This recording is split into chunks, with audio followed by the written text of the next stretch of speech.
Between Wednesdays, just trying to get by to the next fix. Living between Wednesdays, prefer the comics over the Netflix. What's up, folks? I'm your host Konrad on Wednesday Night Reviews, and today I'm joined by Jon Dexter, and they're going to tell us about a new comic that's on Kickstarter now. Jon, thanks for joining us. Hey, how's it going? Nice to be on here. This is my first time. I appreciate the short notice.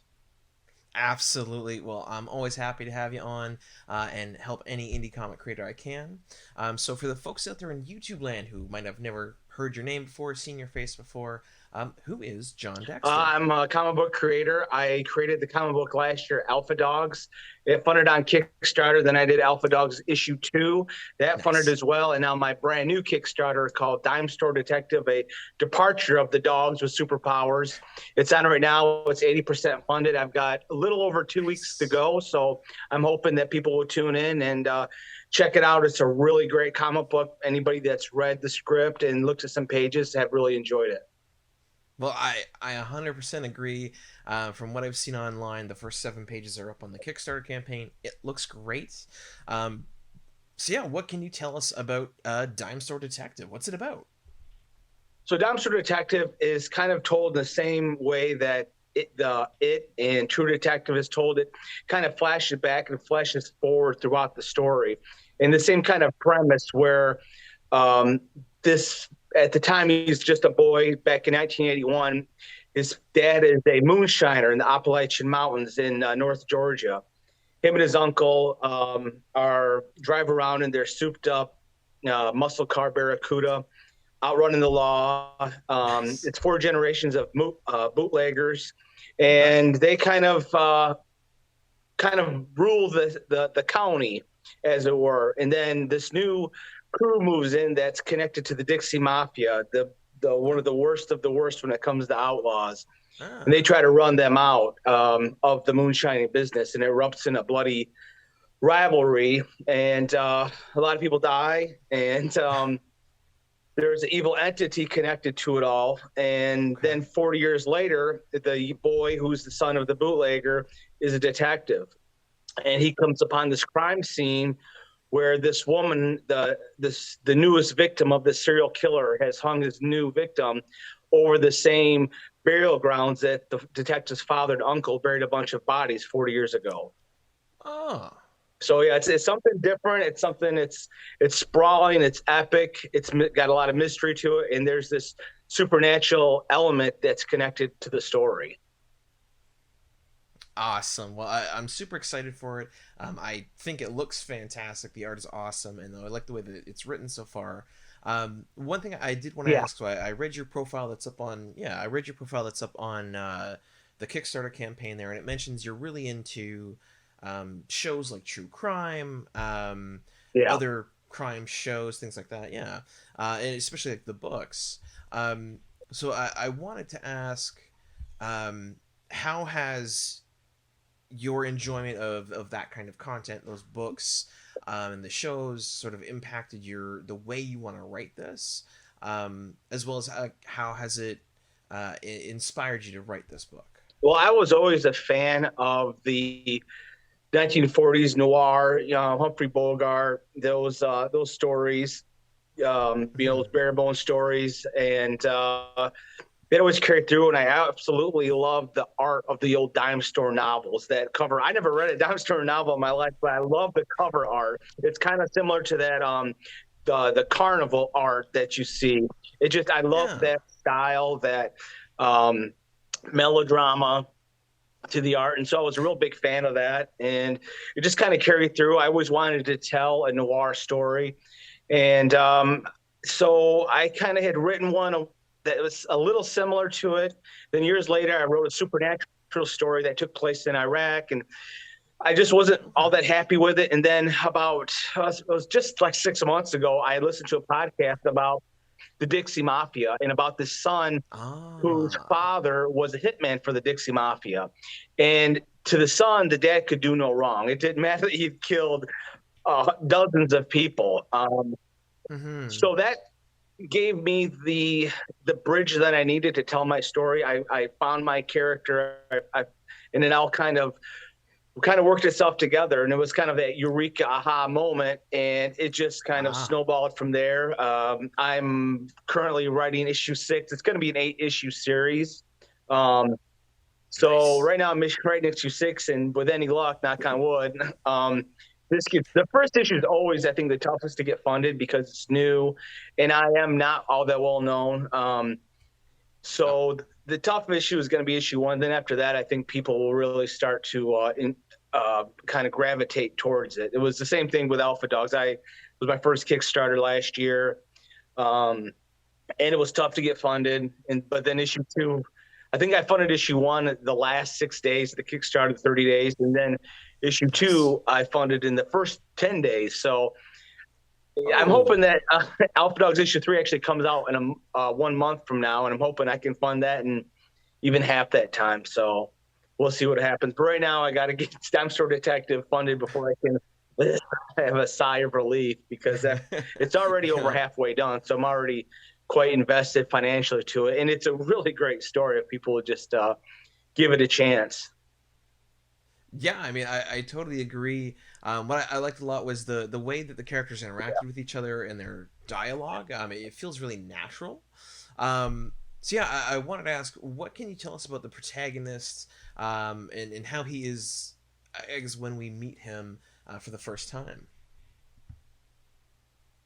Yeah, he's very much a thorn in the side of the upper echelon of that takes place in Athens, Georgia. And basically, I just did it because of the geography with Appalachian Mountains, the moonshine, dry counties, and that kind of that old money feel, of the South back then, because he goes against the top brass, and he's become very much hated, but he's a great detective. So that's why he's still on the force. Nice. He sounds like the perfect character for this kind of a story, which is fairly dark, but also, the detective end of it. So I wanted to ask about the covers, because they're awesome. Yeah. I wanted the variant cover to look like those old dime store novels. So I said, I wanted that. So the variant cover is really cool. Both, I don't know which one I like better, but I wanted the first one to be, you can see the entity that's kind of come into the sound to take it over, and then in the cover there's a snapshot of the father and son back 40 years ago in front of their Barracuda. Okay.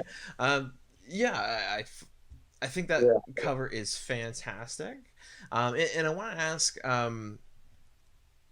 so that we sort of know who we're dealing with. What kind of person is the protagonist or detective in Dime Store Detective? Exactly. Yeah, thanks. Yeah, I know. Well, his name is Mackner, which actually works twofold. So back in the 40s, instead of saying dude, they'd say, "Hey, Mac." I don't know if you're myself for "Hey, Mac." So his nickname is Mac, which is kind of a throwback. Plus, he's named after a guy that went to my high school, who was absolutely the greatest, nicest guy you ever met. And unfortunately, he passed way too young. He was kind of a hometown hero, and he passed away far too young. So it's kind of a tribute to him. Plus, it's a way of a throwback of "Hey, Mac," that they used to say back in the 30s and 40s. Yeah, well, I mean, that is a super cool little bit of trivia that I didn't know that. That's really cool. And I think it's awesome that you get to honor your friend that way. I've always appreciated, and I think it's super cool when comic creators get to, in some way, memorialize their friends and family members in their work, which is just awesome. So I did want to ask about Mac, because in this story, when we meet him, he's 50, which is a fair bit older than what I would normally expect for this kind of a story, where you have the elements where the woman who was murdered is buried above the bodies, or the place where his father and uncle had buried these people. So normally I would expect a younger detective who could prove their innocence and it was all connected somehow. However, he's quite a bit older, which I didn't expect. So what made you want to make him older as opposed to young. Yeah. So he's pushing 50, but yeah, I had to. Yeah, I mean, in most audience they would want readers with comic books. They would want like a guy in his 30s. It just didn't work out that way because, I needed to take place. At first it was 78, and then I just pushed it to 1981 because we still, while it wasn't all that long ago, we still had the dry counties, but it was really prevalent back in the early 80s. Generally, I mean, Dime Store Detective really is It meets Stephen King's It meets True Detective meets a very, very dark episode of Dukes of Hazzard. So you can imagine that. They're two moonshiners. They're cousins. Everybody calls them the Mackinder brothers, but they're actually cousins that, drive this 1973 Barracuda with a Hemi motor in it. I wanted a cool muscle car. My dad, when I was a kid, he built that year Barracuda. So my brothers all love them. So it's kind of a family thing. And I wanted the car to kind of be its own character, just like generally Kit, the car from Supernatural. Yeah, I mean, cars like that, they become iconic and characters of their own. Yeah, because the car is in 1981, and it's handed down to Mackinder in the present time. And he drives that as his car. Oh yeah, hell yeah. So I have to ask then, because I think it's just so cool. You have a reward on your Kickstarter campaign for like a Hot Wheels style car, where they can get the Barracuda in. It's got its own packaging for Dime Store Detective. How did that come about? How does one arrange that? It's so cool. An add-on. Yeah, it's an add-on that you can get part of the Kickstarter.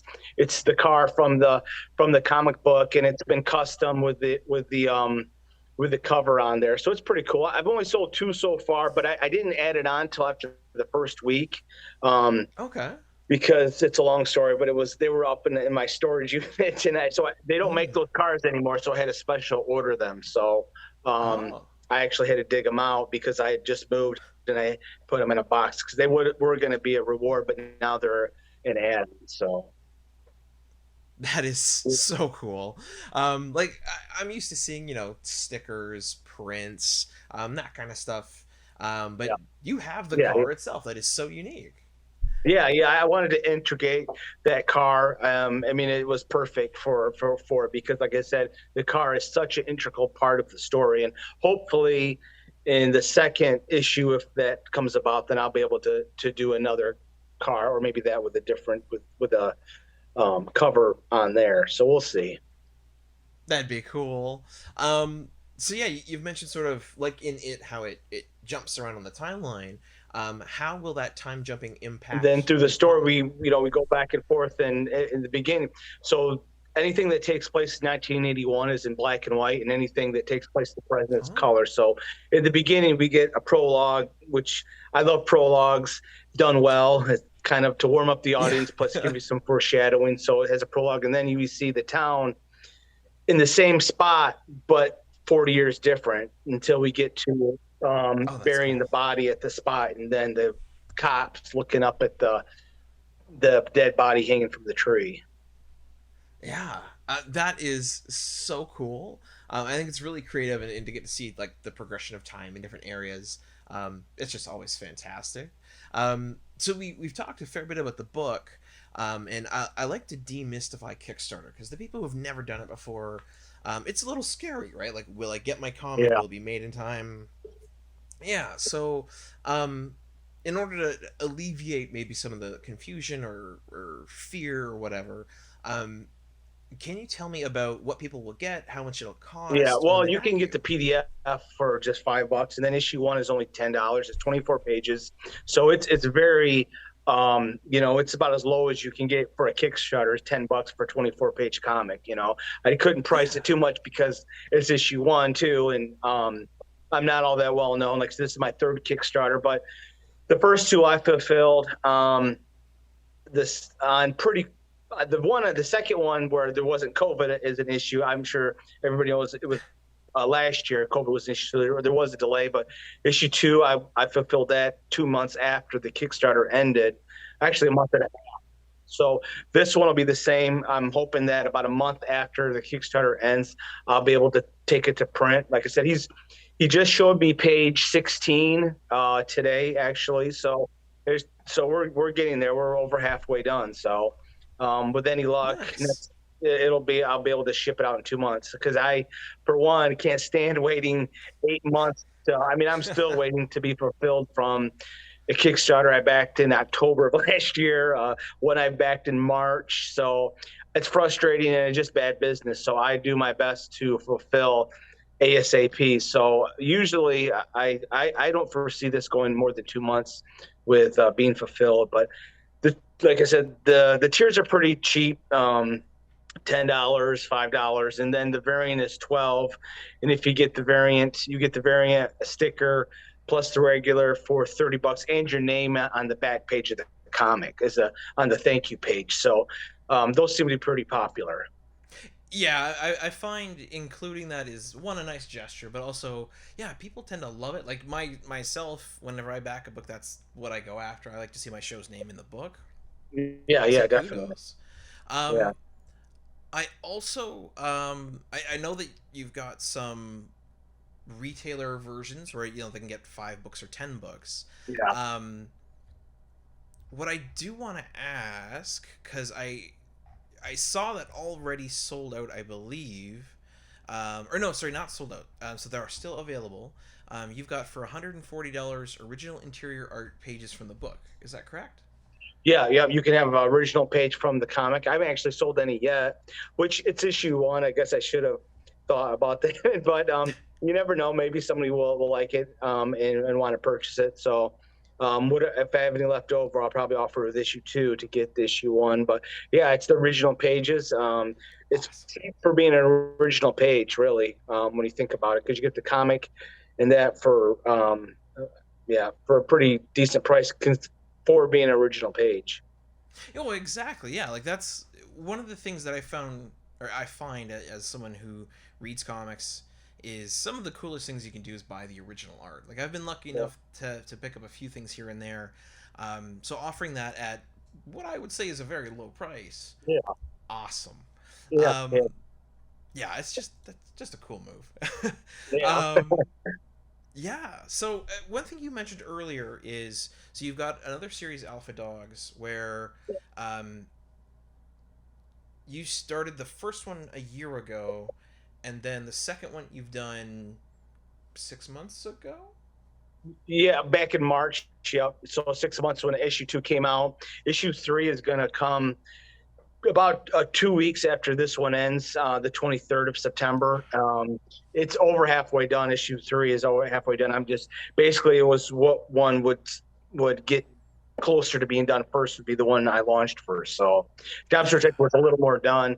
And so, but yeah, Alpha Dogs will come out in a couple of weeks after this one ends. And it's going to be really exciting. It's kind of a payoff. Issue 1 and 2 was pretty much build up to the big finale of Act 1 for Alpha Dogs issue.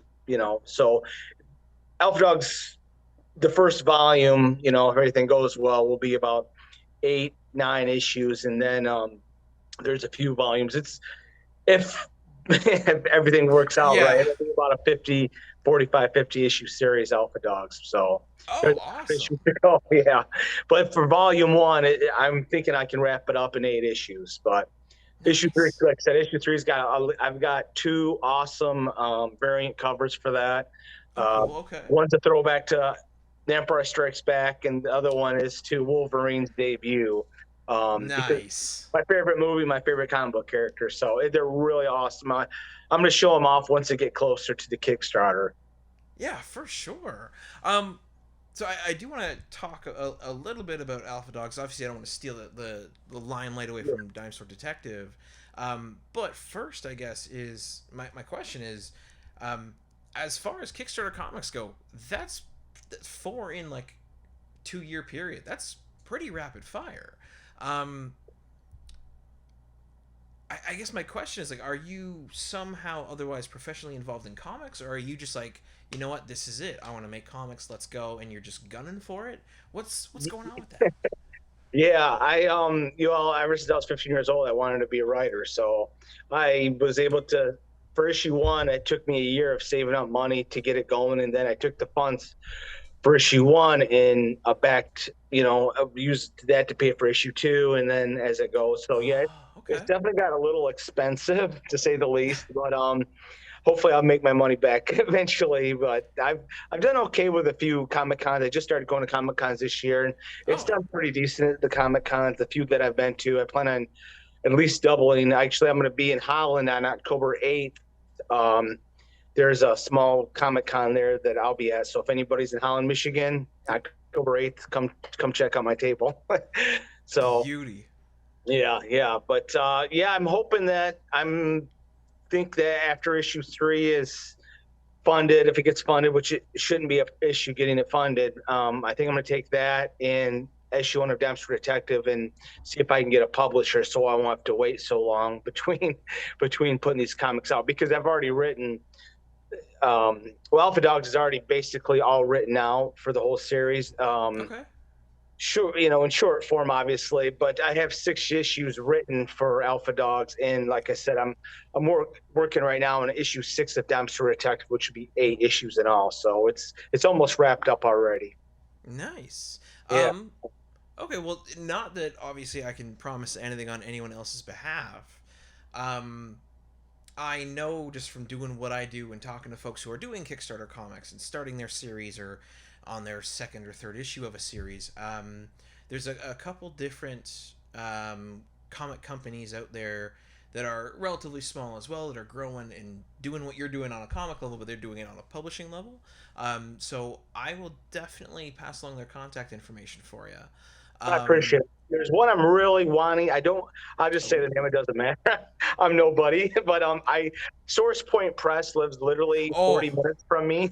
They're 40 minutes from where I live. So I think I'm going to go knocking on their door after issue 3 is in my hands. And I mean, obviously Image Comics would be cool too, but I'm not really a big enough name, I think, to go to Image. So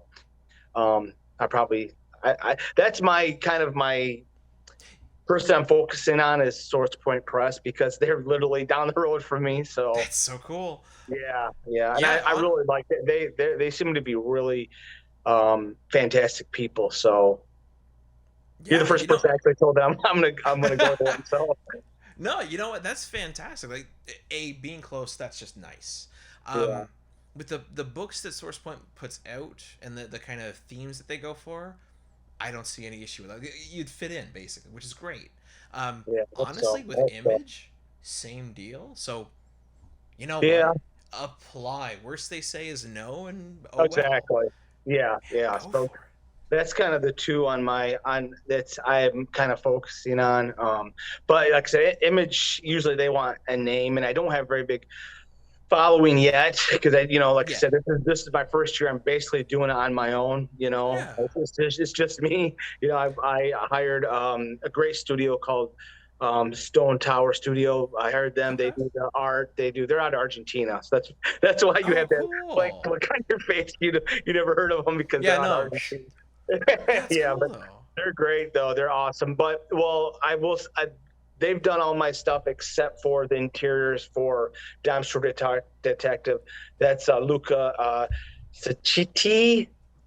He's Italian. I know I probably butchered his name, but he's great. I mean, obviously you've seen the art for interior art for Dexter Detective, and it's fantastic. So he's awesome.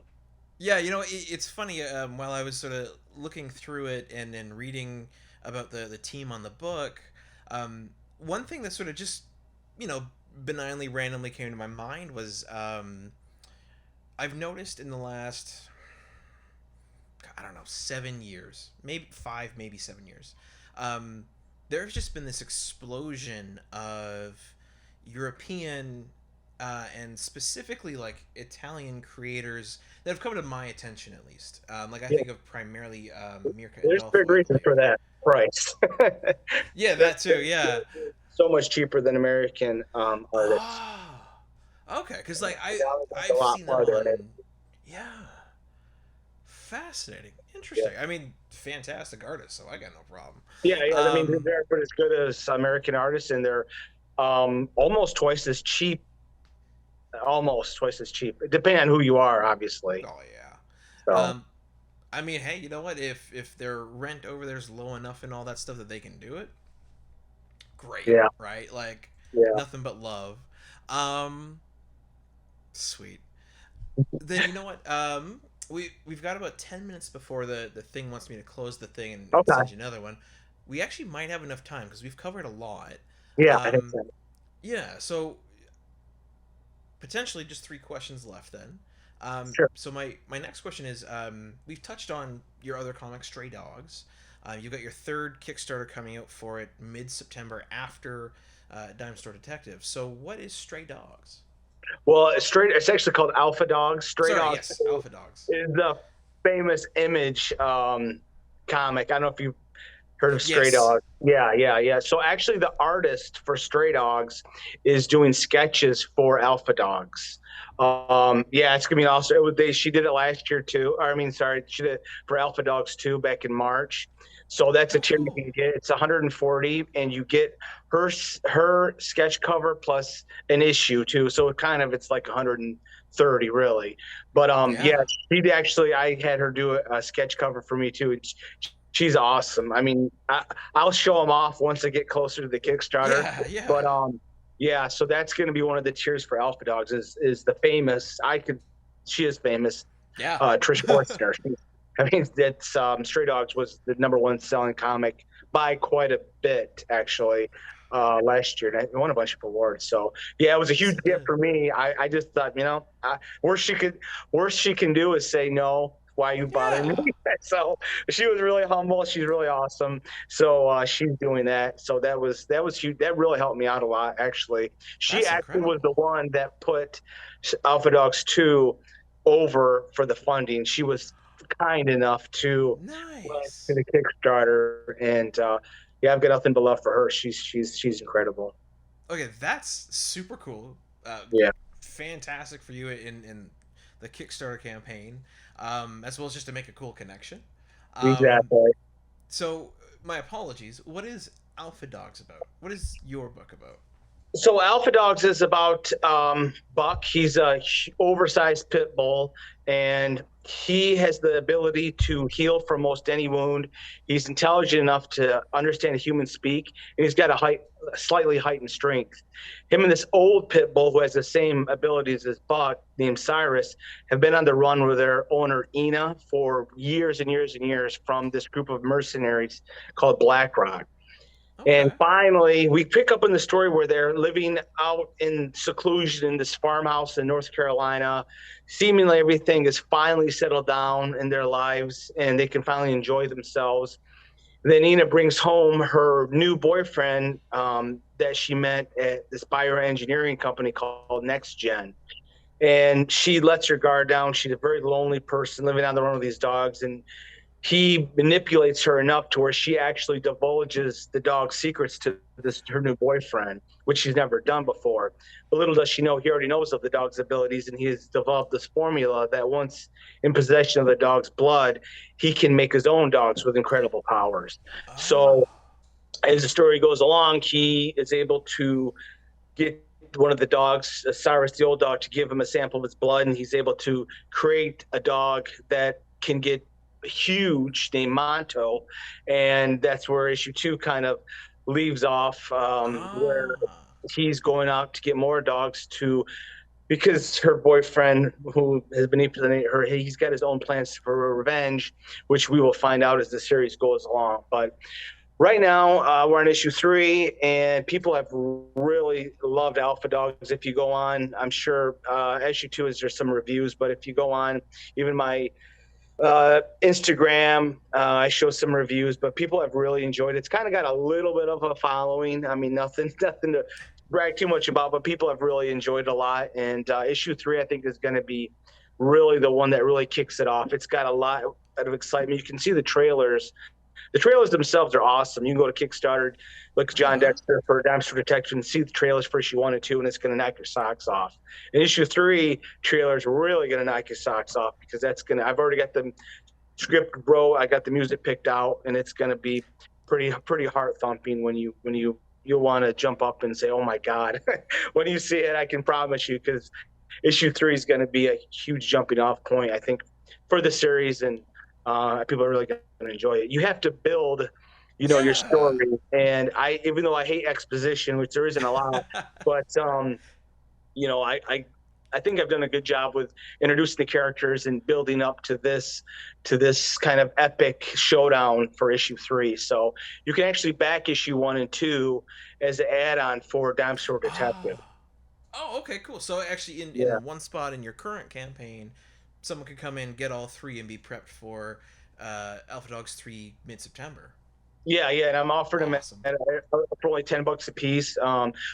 As many people, I'm sure, will tell you, Kickstarter is a learning process, and I really overpaid for the printing for issue 1 and 2. So I'm not making hardly any money, but I want to get the word out there. So you can buy issue 1 and 2 for $10 a piece during the Dime Store Detective Kickstarter. Nice, good for you. I think that's fantastic. The book itself, it kind of reminds me of We 3. Put that out, but it's a fantastic book. So yeah, Alpha Dogs sounds amazing. Then you know what? We've kind of covered a lot. So just as a sort of recap, currently out there on Kickstarter Live now, nearly funded. You've got Dime Store Detective, which people can go to the links down below, check it out, see the first couple pages, back it, and soon coming out you'll have Alpha Dogs 3. Mm-hmm. Yeah, yep. And we're at about the halfway point for Dime Store Detective right now. So I would love for it to get funded here the next few days. There's a lot. I've got about 90 people or 85 people watching that haven't put their pledge in yet. So I'm hoping that maybe once they see that it's funded, the floodgates will open up. But we'll see what exactly. happens. That last minute little, it's almost done. Yeah, let's go for it. And then all of a sudden, exactly. Boom. Yeah, beauty. I love it. I hope so. Then you know what? My last 2 questions I'd like to ask.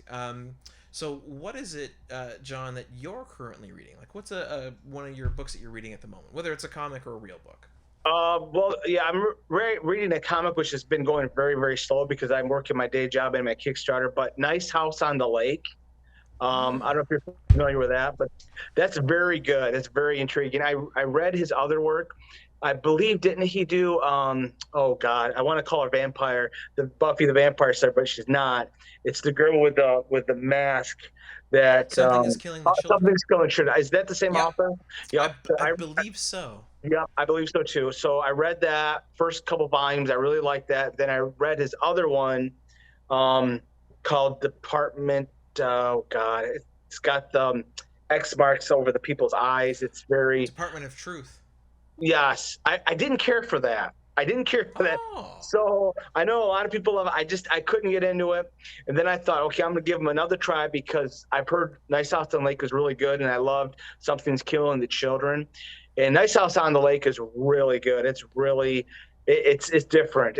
I don't want to give anything away, but it sucks you in pretty good. It's kind of that. The old, where you take all these people and you put them on an island, kind of that kind of story technique. But it's really good. I'm enjoying it. But that's what I'm reading right now, slowly, very slowly. Perfect. Well, you know what? I hope it's as enjoyable as you've had for the other books for them. I've heard nothing but good things across the board. So that's fantastic. Yeah, I don't see why that's not going to be a Netflix series at some point, I'm sure. Yeah, one of them for sure. I think it'll be Something is Killing the Children that'll get picked up by one of the companies out there for a TV show. Yeah, I would imagine. Yeah, so, Jon, we've come to the very end of the interview. I have but one last simple, easy question for you. Sure. Is there anything else you want people to know, or what do you generally want the folks out there in YouTube land to know about? Just that Dime Store Detective is really original. It's a really thrilling story that I hope people check out. You're not going to read a comic book like that this on the shelves. It's not a superhero story. It's not a TNA story. It's got a lot of noir. It's got a lot of mystery. It's a detective story, and it's got a pretty awesome supernatural element to it. So it's even got a little bit of the Jeffrey Epstein thing involved as this story goes on. So, yeah, it covers a lot of bases, and people are going to really enjoy it. Anybody that's read it has found it very original, and I'd like to have you check it out. You won't be disappointed. I love it. It sounds that's perfect. From everything you've told me about it, I think it sounds amazing. So folks out there in YouTube land, again, links down below. Go check it out. Back the book. You can also get the previous 2 issues of Alpha Dogs in prep for the mid-September issue 3. Jon, absolutely, I want to say thank you very much for taking the time to come on the show with me tonight. Well, thanks for having me on. I really appreciate it. Hopefully we can sell a few comics. Absolutely. And for the folks out there in YouTube land, absolutely like, comment, and subscribe. Let me know what you think of Jon, as well as the Kickstarter, and we'll see you next time. Golden age to present, digest to oversize. Never miss new comic day, yeah, no surprise. So where's my no prize? Check the letter columns. Can't find issue 2? Collector problems, cliffhangers, mysteries, you need answers. When did Batman become Green Lantern? I get it, true believer, not lying. Always up for an awesome summer crossover.